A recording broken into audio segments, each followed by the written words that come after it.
பச்சைப்பருப்பு அது வச்சு தால் கறி பண்ண போகிறேன். தாலை அவிச்சு வச்சுருக்கேன்.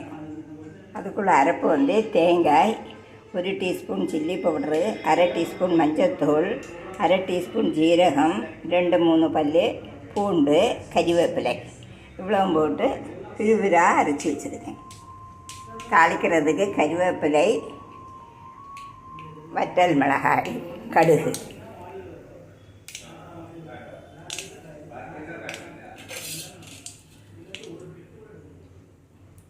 கடுகு போட்டுடுச்சு. கறிவேப்பிலை போட்டு இந்த தாலியும் தூக்கி விட்டு